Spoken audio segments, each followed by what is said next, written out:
what's up mga par? So ngayong umaga, so magbablog ulit tayo. So bago ang lahat mga par, so maraming salamat sa mga followers natin diyan na walang sawang sumusuporta. At sa mga ano diyan, mga kaibigan natin diyan, baka hindi pa kayo nakakapag-subscribe, eh pakipindot na lang niyo yung post button diyan para lagi kayong updated sa mga vlog natin. At shout out sa mga kaibigan ko na yung OFW diyan.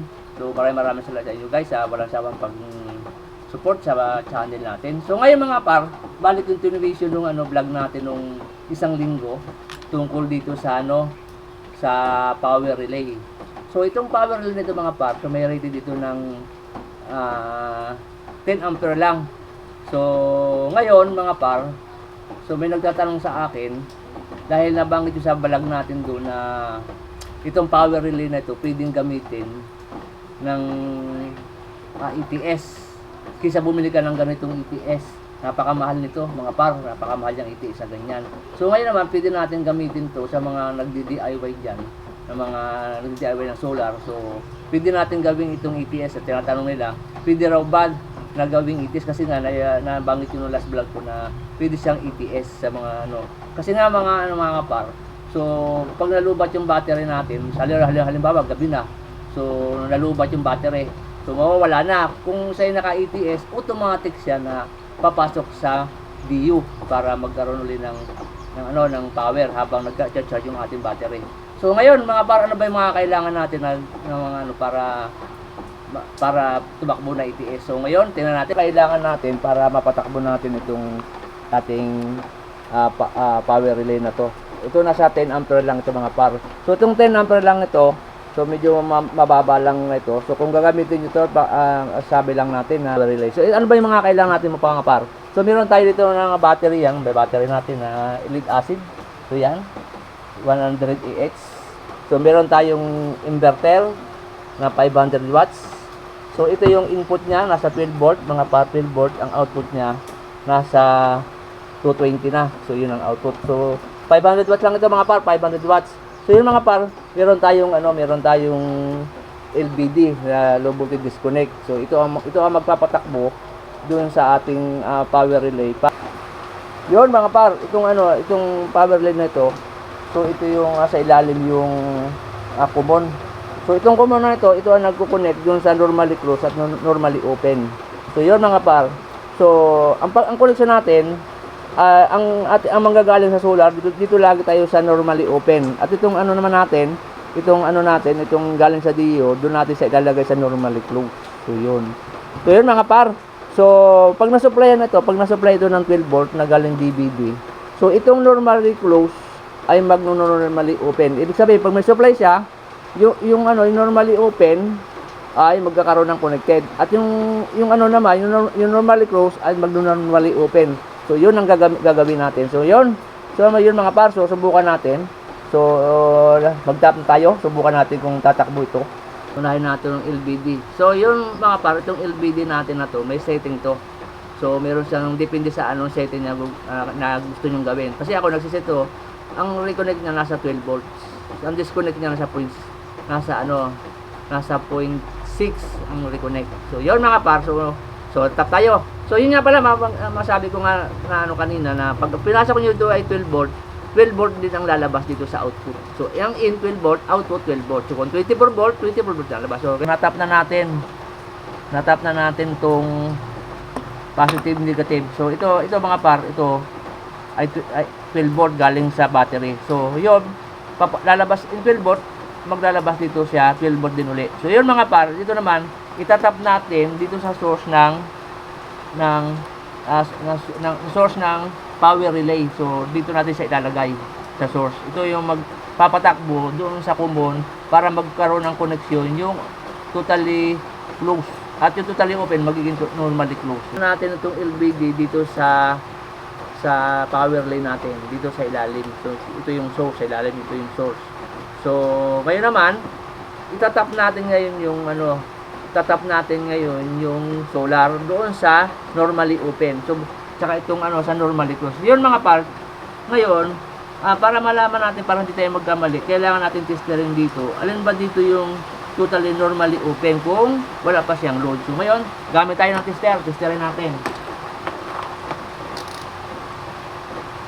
So yun mga par. So i-check natin.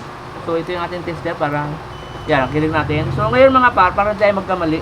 So kailangan natin na testerin natin kung alin ba dito yung sa power relay yung normally open. So kasi nga mga par, doon natin ikakabit yung solar natin nang galing dito sa inverter natin, sa output ng inverter natin. So ngayon, kailangan natin testerin kung alin dito yung normally open. So dapat hindi tayo nagkamali. At saka mga par, dito sa paglalagay ng ng source natin na galing LBD, talagang may polarity ito. Huwag niyo kakalimutan. May positive, negative ito kasi 12 volts ito. So ngayon mga par, so check natin kung alin ba dito sa power relay nito yung totally normally open. At saka kasi doon natin ilalagay yung ating solar na galing sa inverter. So ngayon check natin. So yan So yan, makikita natin. So sa common tayo, check natin kung alin yung kasi itong common na to, ito ang nag-aano sa normally open at normally closed. So check natin kung alin yung normally open. So yun mga par. So itong nasa taas 5.6. So ito yung normally open. Yun mga par, natapos na natin i-tapping yung LVD power relay. So itong 12 volt maglalabas dito 12 volt papunta dito sa power relay. So kailangan nalagyan natin sa DIN rail para hindi magkagulo. Yan mga par, nasa DIN rail na. So ngayon mga par naman, itatapping naman natin yung galing dito sa breaker na galing dito sa inverter. So yun, ngayon tap na natin. So ito yung output ng inverter. So balik na tap natin siya dito. So tapping natin. So yun mga par, tapos na ang pagtatapping natin.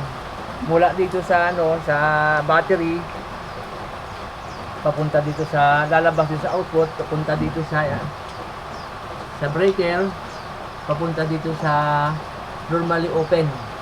Then natapping na rin natin itong ating DU.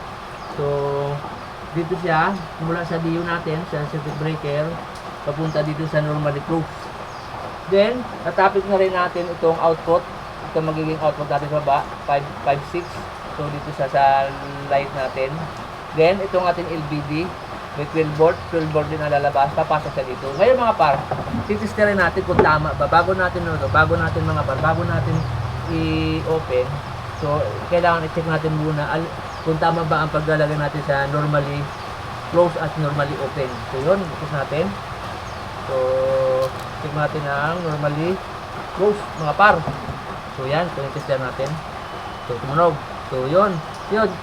So kung wala siyang load pa, so yung number 1 and 6, 1 and 5, so siya ang normally close. So subukan natin kung normally close siya. So yun mga par. So yung 5, 6, so pag wala siyang load ay normally close. So yun ang manggagaling sa DU natin. So pag siya nakaroon na ng load, itong namang 3.5 siya magiging normally close. At itong number 1.6 magiging normally open. So ito, check natin. So yun. So yan. Wala siyang bearing. So yun mga par. Ngayon, ititest naman natin yung itest natin yung baka wala tayong kuryente, baka wala tapping. Itest natin yung ating DU. So hindi yun natin ang connection natin DU line to neutral. So check natin. So alin dito ang live. So yun mga par, nakita mo naman, ito yung live. Ito yung neutral. So ibig sabihin mga par, may connection. So titik natin kung ilang volt. Kung ilang voltahe. So yan mga par, natin kung ilang voltahe yung ating DU. So yan, check natin. So yung par, meron tayo 240 volt, 240. So live. So ngayon mga par, i-test na natin. So ito mga par, itong ating LVD.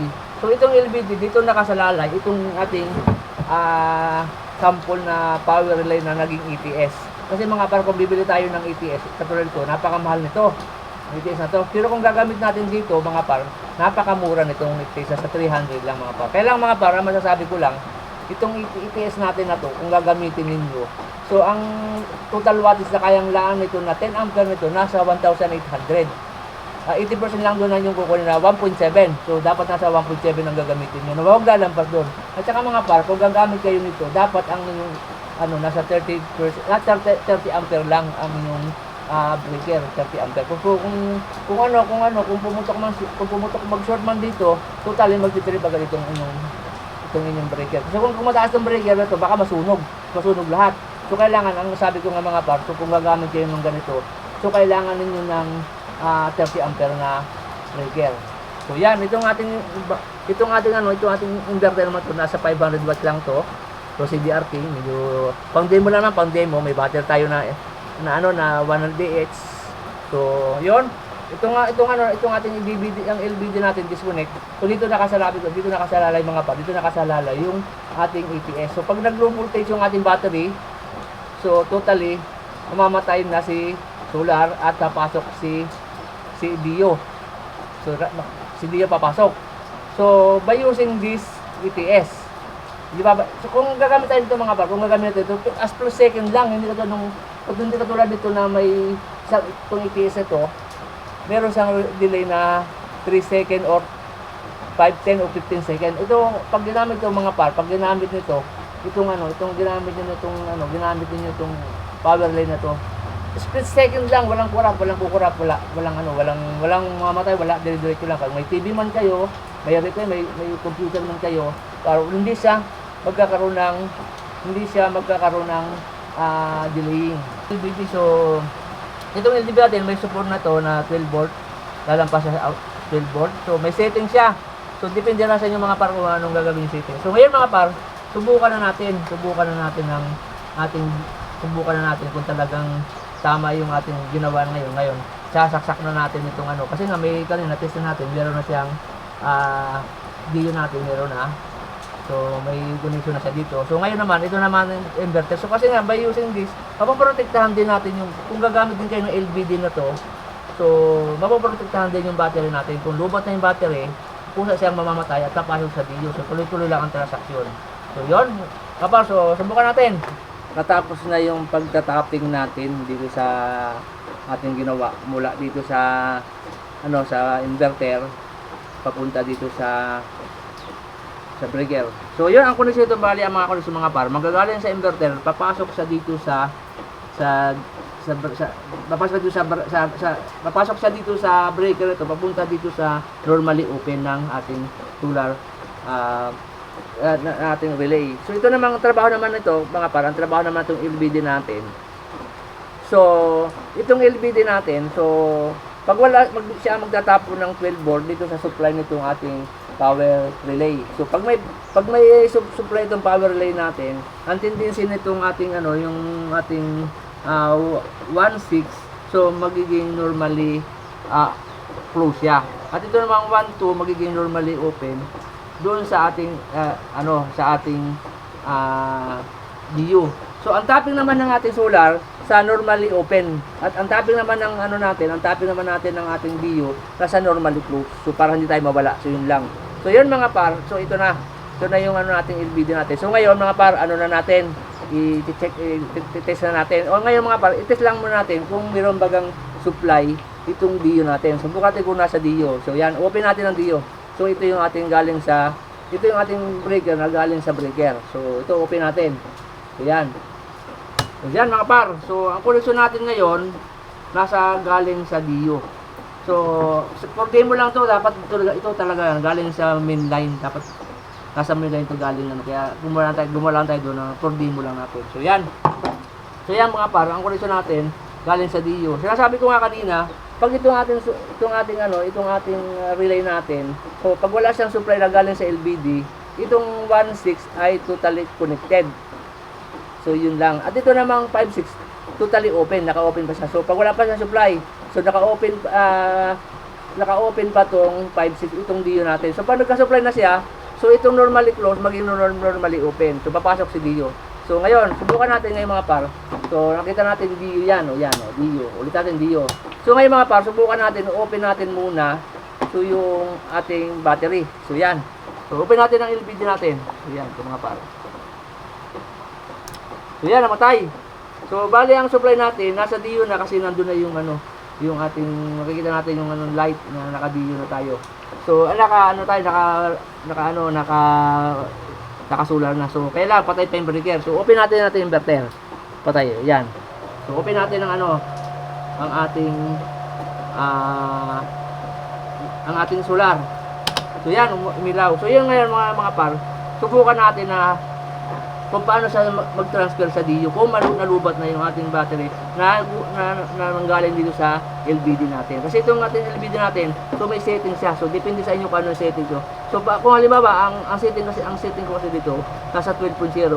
Ang disconnect dito, nasa 12.0, ang reconnect 0.5. Kaya nasa 2.5 ang reconnect dito. So, pag namatay si pag nalubat na si pag nalubat na si battery, automatic na mag-off off ni LBD at totally papasok naman si Dio. So yon, subukan natin ito na ang ating solar. So open natin. Masular natin. So ito ngayon mga par, nakasular tayo ngayon. So testerin natin. So ilan ba ang natin ng ilang volt. So yan, makikita natin sa tester. So i-test natin ng So yun mga par, nasa 2.7 240.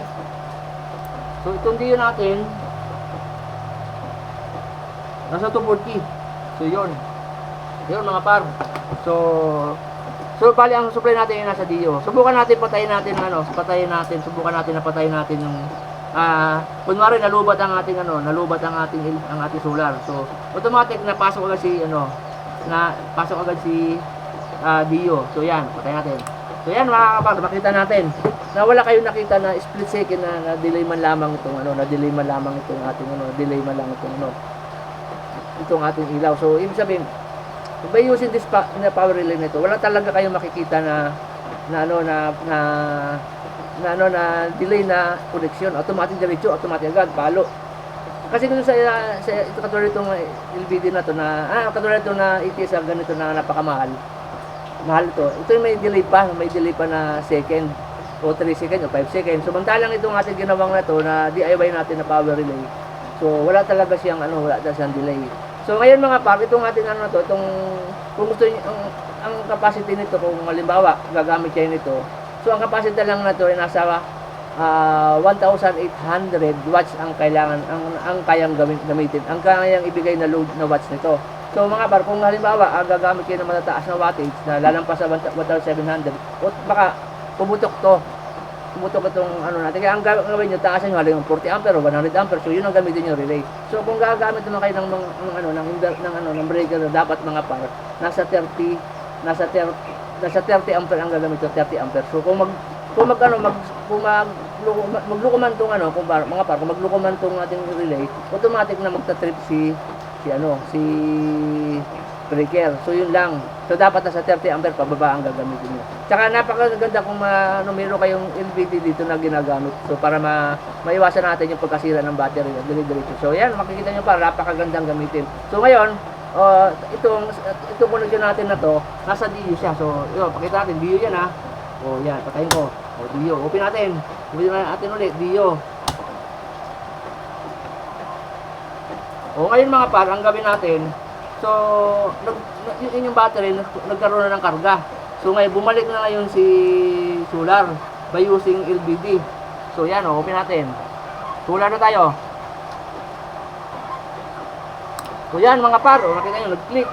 So makikita nyo mga par na wala nangyari na delay sa ating ilaw sa output natin. So makikita natin, hindi yun talaga, kung naka-solar talaga, sa solar talaga siya, mga par, patayin natin. O, solar. O, yan. Yan, solar. Yun. Yun ang napakagandang gamitin itong mga par, napakagandang gamitin itong ating relay nito. So, yun mga par. So, kung may kulang pa ako na paliwanag, so, pakicomment na lang yun sa baba para maayos natin. So, yun mga par, maraming hanggang dito lang ang ating vlog. So, maraming salamat sa support na binigay niyo sa akin sa walang sawang pagsuporta. So mga par, maraming salamat. At saka palambing lang mga par, palambing sa mga hindi pa nakakapag-subscribe sa akin, pakipindot na lamang yung subscription button diyan para lagi kayong update sa mga video ko. So yon, hanggang dito lang, maraming salamat sa inyo sa muli. So sa next video natin, kung paano pagganahin naman yung mga relay. So doon tayo sa ibang relay na kung paano pagganahin. So yun mga par, hanggang dito maraming salamat. Bye-bye!